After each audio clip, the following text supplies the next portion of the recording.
Bismillahirrahmanirrahim. Assalamualaikum warahmatullahi wabarakatuh. Selamat datang pada pertemuan 7 mata kuliah Pendidikan Agama Islam. Selamat siang Ustadz Faris selaku dosen Pendidikan Agama beserta teman-teman yang saya sayangi.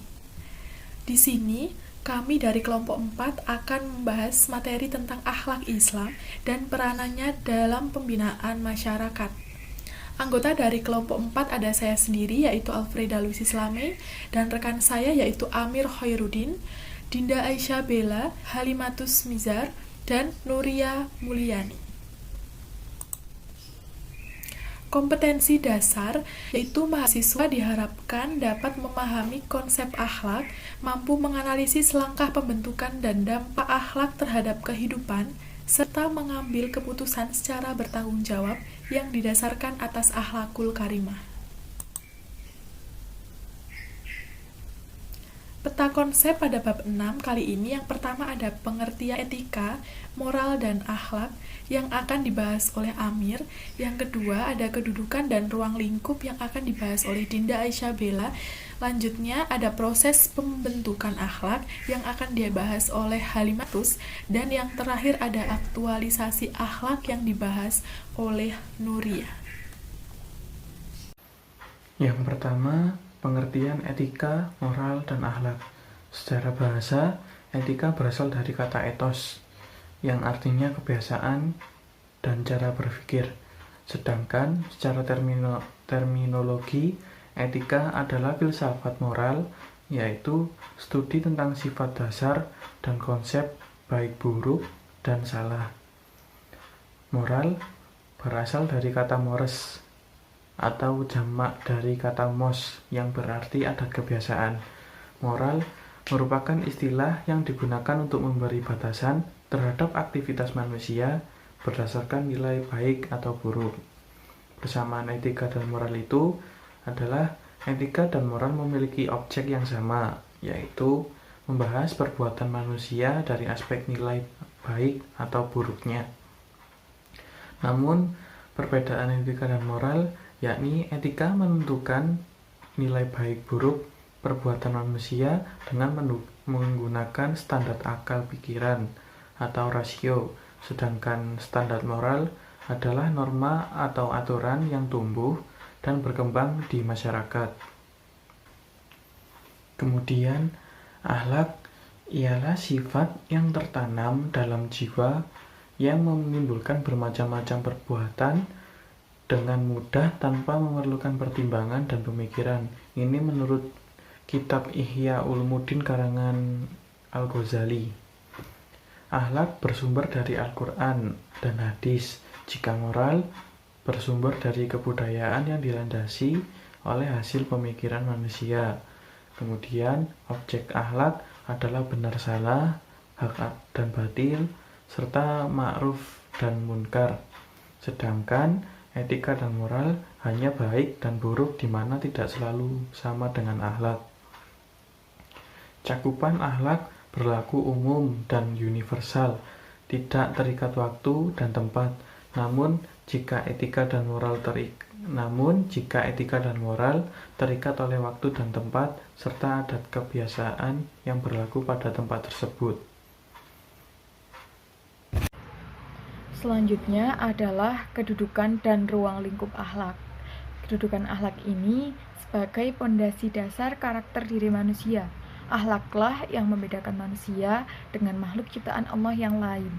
Tanpa akhlak, manusia akan kehilangan derajatnya sebagai makhluk Allah yang terhormat. Sebagaimana firman Allah dalam Quran surat At-Tin ayat 4-6. Laqad khalaqnal insana fi ahsani taqwim tsumma radadnahu asfala safilina illal ladina amanu wa amilus sholihati falahum ajrun ghairu mamnun. Artinya, sesungguhnya kami telah menciptakan manusia dalam bentuk yang sebaik-baiknya. Kemudian kami kembalikan dia ke tempat yang serendah-rendahnya, kecuali orang-orang yang beriman dan mengerjakan amal soleh. Maka bagi mereka pahala yang tiada putus-putusnya. Selanjutnya adalah ruang lingkup akhlak. Ruang lingkup akhlak dibagi menjadi 4. Yang pertama akhlak kepada Allah, kemudian yang kedua akhlak kepada Rasulullah, yang ketiga akhlak kepada sesama manusia, dan yang terakhir adalah akhlak terhadap lingkungan. Yang pertama dulu, akhlak kepada Allah. Contoh perbuatan baik, akhlak terpuji atau akhlak mahmudah kepada Allah ini diantaranya adalah mentaati perintah Allah dan menjauhi larangannya. Kemudian mensyukuri nikmat-nikmat yang telah diberikan Allah. Kemudian tawakal atau berserah diri kepada Allah. Kemudian selanjutnya yang kedua, akhlak kepada Rasulullah. Ini adalah bentuk implementasi diri bagaimana kita mengikuti perilaku yang telah dicontohkan oleh Rasulullah SAW. Kemudian yang ketiga adalah akhlak kepada sesama manusia. Contohnya adalah berbakti kepada kedua orang tua, menghormati yang tua, menyayangi yang muda, dan juga menghormati tetangga. Dan yang terakhir adalah akhlak kepada lingkungan. Ini merupakan bentuk bagaimana kita memperlakukan hewan, tumbuhan, dan benda-benda tak bernyawa lainnya yang juga merupakan makhluk ciptaan Allah. Proses pembentukan akhlak. Secara umum, akhlak yang baik dapat dibentuk dalam setiap diri individu. Akhlak dapat dibentuk berdasarkan asumsi bahwa akhlak merupakan hasil dari pembinaan, bukan terjadi dengan sendirinya. Potensi rohaniah yang ada dalam setiap manusia, sebagaimana yang dikemukakan dalam Nata 2001, termasuk di dalamnya akal, nafsu amarah, nafsu syahwat, dapat dibina dengan pendekatan yang tepat. Proses pembentukan akhlak dapat dilakukan antara lain melalui pembiasaan, keteladanan, dan refleksi diri. Yang pertama ada pembiasaan. Menurut Al-Ghazali dalam Nata tahun 2002 menyatakan bahwa kepribadian manusia pada dasarnya dapat menerima segala upaya pembentukan melalui pembiasaan. Pembiasaan untuk membentuk akhlak yang baik dapat dilakukan dengan cara melatih jiwa kepada tingkah laku yang baik pula, dan mengendalikan jiwa untuk menghindari tingkah laku yang tidak baik. Pembiasaan dapat menumbuhkan kekuatan pada diri untuk melakukan aktivitas tanpa sebuah paksaan. Namun demikian, pada situasi tertentu, strategi pembiasaan melalui cara paksaan dapat dibenarkan. Hal ini karena suatu perbuatan yang dilakukan secara terus-menerus lama-kelamaan tidak terasa sebagai paksaan. Selanjutnya akan menjadi kebiasaan yang telah mengakar di dalam jiwa, sehingga sifat yang baik akan mempengaruhi lahirnya akhlak yang baik. Yang kedua ada keteladanan. Prinsip keteladanan efektif dilakukan karena fitrah manusia adalah lebih kuat dipengaruhi dari melihat contoh di sekitarnya. Menurut Syafi'i 2012. Demikian pula yang ditegaskan dalam Muhaimin 1993 bahwa setiap individu mempunyai kecenderungan untuk belajar melalui peniruan terhadap kebiasaan dan tingkah laku orang-orang yang ada di sekitarnya. Akhlak yang baik tidak dapat dibentuk hanya melalui instruksi serta anjuran, tetapi diperlukan langkah pemberian contoh teladan yang baik dan nyata dari diri dan lingkungan sekitar. Keteladanan ini dapat diambil dari meneladani perjalanan hidup para nabi, sahabat, serta sejarah hidup orang-orang yang memiliki keutamaan akhlak, sehingga akan memacu diri untuk berakhlak yang baik pula. Yang ketiga yakni refleksi diri. Refleksi diri perlu disertai dengan kesadaran menganggap diri sebagai individu yang banyak kekurangan daripada kelebihan. Ibnu Sina dalam Nata 2002 menjelaskan bahwa seseorang mengharapkan dirinya menjadi pribadi yang berakhlak baik, hendaknya terlebih dahulu mengetahui kekurangan yang ada di dalam dirinya tersebut dan membatasi diri semaksimal mungkin untuk tidak berbuat kesalahan, sehingga diri akan senantiasa terkontrol untuk melakukan perbuatan baik dan tercegah dari melakukan perbuatan yang buruk. Aktualisasi akhlak. Aktualisasi akhlak ada 4. Yang pertama menutup aurat, kemudian menolak pornografi dan pornoaksi, menjauhi pergaulan bebas, dan menghindari penyalahgunaan narkoba. Yang pertama yaitu menutup aurat. Aurat secara bahasa berasal dari kata awaro yang berarti apabila terlihat mencemarkan. Aurat adalah anggota tubuh yang harus ditutupi agar tidak menimbulkan malu.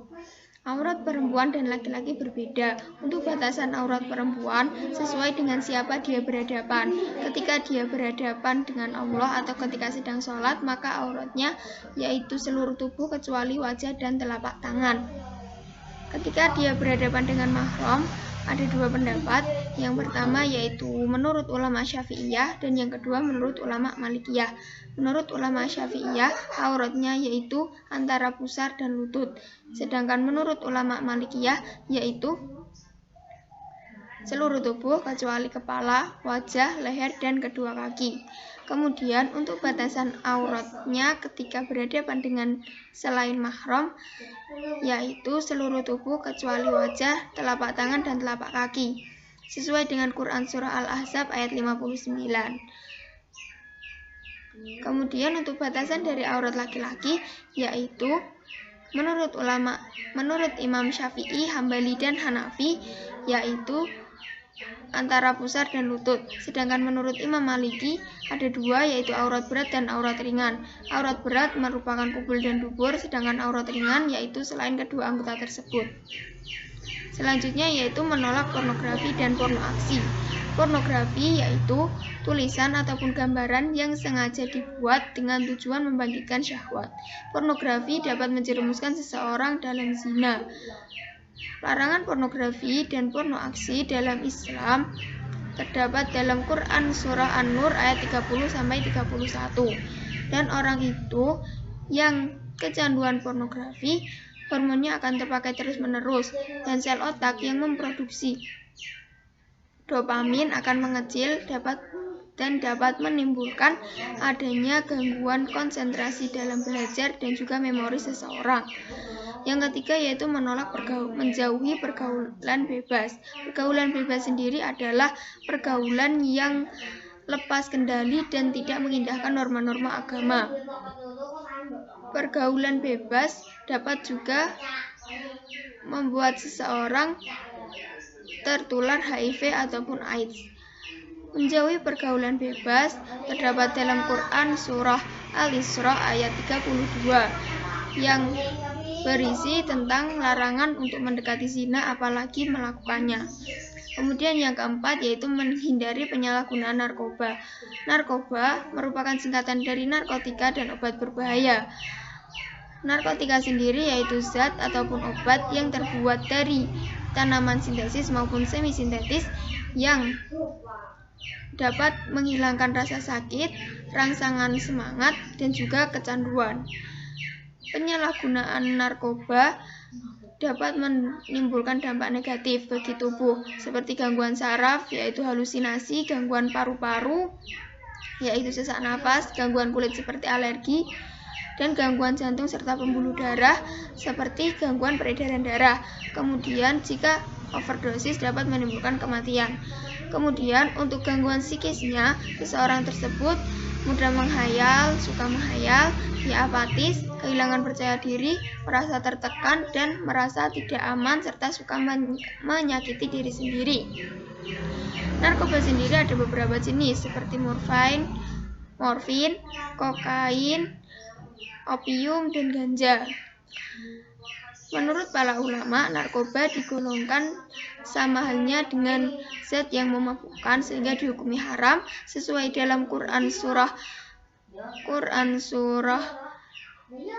Al-Baqarah ayat 195 yang berbunyi Bismillahirrahmanirrahim wala tulqu biaidikum ilat tahlukah, yang artinya dan janganlah kamu menjerumuskan dirimu sendiri ke dalam kebinasaan. Nah, aktualisasi akhlak ini tentunya bertujuan untuk menghindarkan seseorang dari perbuatan maksiat kepada Allah Subhanahu wa Ta'ala. Bagaimana materi pada siang kali ini? Apakah teman-teman paham atau banyak yang bertanya-tanya? Banyak banget ya sumber yang bisa kita ambil dari internet zaman sekarang ini. Di sini saya akan membacakan kesimpulan materi-materi yang sudah dibawakan oleh rekan-rekan saya, yaitu aktualisasi akhlak dalam bentuk menghindari perbuatan-perbuatan negatif, menjadikan seorang muslim terjaga dari dosa dan maksiat kepada Allah Subhanahu wa Ta'ala. Kondisi ini akan melahirkan kesucian jiwa yang selanjutnya akan menimbulkan akhlak yang baik. Sekian presentasi dari kelompok 4. Mohon maaf jika banyak kurangan. Syukron, terima kasih atas teman-teman yang sudah mendengarkan dan juga menyimak pada materi siang kali. Sekian saya tutup presentasi kelompok 4. Wassalamualaikum warahmatullahi wabarakatuh. Selamat siang.